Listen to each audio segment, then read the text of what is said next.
Hello everyone, welcome to my class. कल हमने elementary quantum mechanics का यूनिट स्टार्ट किया था। उसी में हम आज आगे बढ़ रहे हैं और आज हम पढ़ेंगे फोटो इलेक्ट्रिक इफ़ेक्ट, प्रकाश विद्युत प्रभाव। थॉमसन नामक साइंटिस्ट ने ये ऑब्जर्व किया कि जब किसी मेटल की सरफेस पर कोई एक निश्चित आवृत्ति वाली लाइट गिर रही है तो उस मेटल की सरफेस से इलेक्ट्रॉन्स का उत्सर्जन होता है। Electrons are ejected from the metal. This phenomena is known as photoelectric effect. इस फिनोमिना को हम प्रकाश विद्युत प्रभाव कहते हैं। किसको? जैसा कि आपको डायग्राम में दिखाई दे रहा है कि एक मेटल की सरफेस है, उस पर कोई लाइट गिर रही है एक निश्चित आवृत्ति वाली, दैट इज़ न्यू, जिसको हम न्यू से डिनोट कर रहे हैं।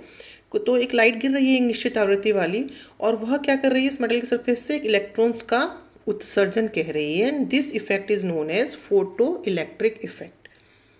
जनरली मेटल्स इस फोटो इलेक्ट्रिक इफेक्ट को देते हैं और जो सीजियम है that is a alkali metal, इससे इलेक्ट्रॉन्स बहुत ज़्यादा आसानी से लाइट के द्वारा इजेक्ट किए जा सकते हैं। So this metal is largely used in photo electric sales.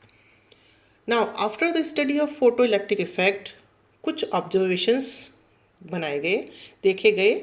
उसमें सबसे पहला ये कि प्रत्येक मेटल के लिए, हर एक मेटल के लिए एक जो भी इलेक्ट्रॉन्स को इजेक्ट करने के लिए जो लाइट चाहिए होती है उसकी एक सर्टेन फ्रीक्वेंसी होती है। निश्चित आवृत्ति वाली लाइट ही यदि उस मेटल पे गिरती है तो इलेक्ट्रॉन्स का उत्सर्जन हो पाता है।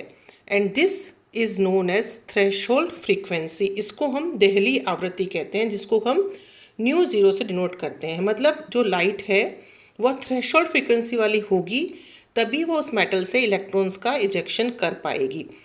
वो कोई भी लाइट इस फ्रीक्वेंसी से कम फ्रीक्वेंसी वाली यदि गिरेगी तो वह इलेक्ट्रॉन्स का इजेक्शन नहीं कर पाएगी, इलेक्ट्रॉन का उत्सर्जन नहीं कर पाएगी, चाहे वह कितनी भी देर उस मेटल सरफेस पे गिरे और चाहे वह कितनी भी ज़्यादा इंटेंसिटी से गिरे, परंतु वही लाइट इलेक्ट्रॉन्स का उत्सर्जन कर पाएगी जिसके की पास में थ्रेशोल्ड फ्रीक्वेंसी है, मतलब एक मिनिमम फ्रीक्वेंसी है लाइट की, उसी के द्वारा इलेक्ट्रॉन्स का उत्सर्जन हो पाएगा। और यह दिस थ्रेशोल्ड फ्रीक्वेंसी या देहली जो आवृत्ति है प्रत्येक मेटल के लिए डिफरेंट होती है। नंबर 2 कि जो काइनेटिक एनर्जी होती है, इजेक्टेड इलेक्ट्रॉन्स जो उत्सर्जित हो रहे हैं वह गतिमान है, गतिशील है।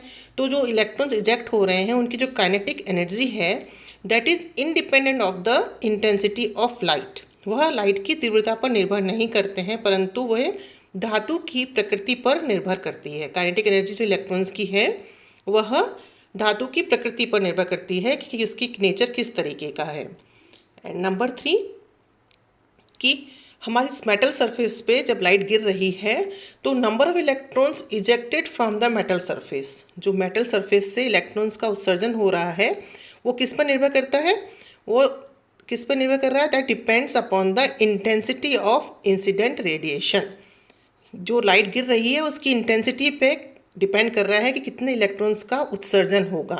The greater the intensity the larger is the number of ejected electrons. जितनी ज़्यादा इंटेंसिटी होगी उतने ज़्यादा इलेक्ट्रॉन्स आपकी उस मेटल सरफेस से निकलेंगे।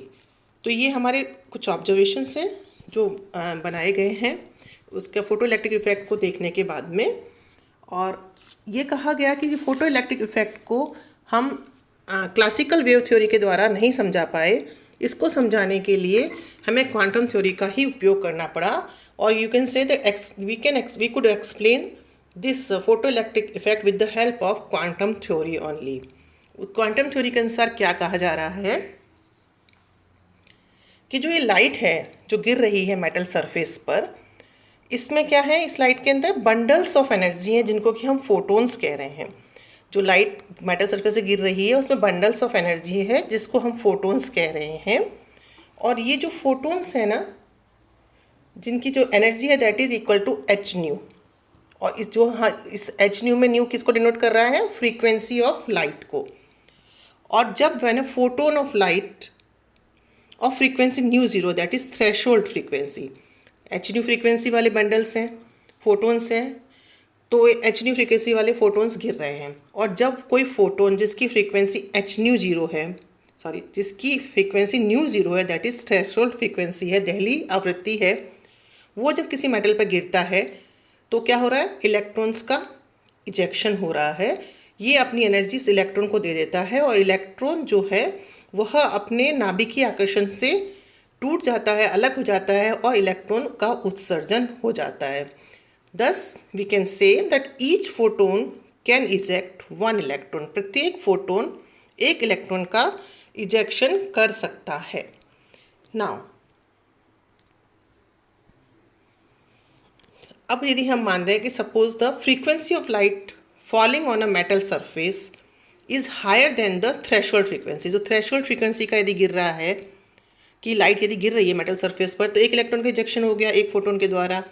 परंतु यदि जो गिर रहा है फोटोन मेटल सरफेस पर, उसकी फ्रीक्वेंसी थ्रेशोल्ड फ्रीक्वेंसी से यदि ज़्यादा है, यदि ज़्यादा हो रही है, suppose let it be new, यदि आप इस जो लाइट गिर रही है मेटल सरफेस पे, उसकी फ्रीक्वेंसी यदि न्यू है और जो कि थ्रेशोल्ड फ्रीक्वेंसी से ज़्यादा है, तो क्या होगा कि वो थ्रेशोल्ड फ्रीक्वेंसी जितनी एनर्जी तो वो देगा इलेक्ट्रॉन्स को इजेक्ट होने के लिए, इलेक्ट्रॉन इजेक्ट हो जाएगा मेटल सरफेस से, और रिमेनिंग जो एनर्जी है वो इलेक्ट्रॉन्स को गति प्रदान करने के लिए दे देगा। तो आइंस्टीन ने क्वांटम थ्योरी जब अप्लाई किया इस सिद्धांत के लिए, जब अप्लाई किया, तो नीचे जो इक्वेशंस आप देख रहे हैं वो क्या है, that is the h nu is equal to 5 + half m u square. 5 is threshold energy and half m u square is the kinetic energy.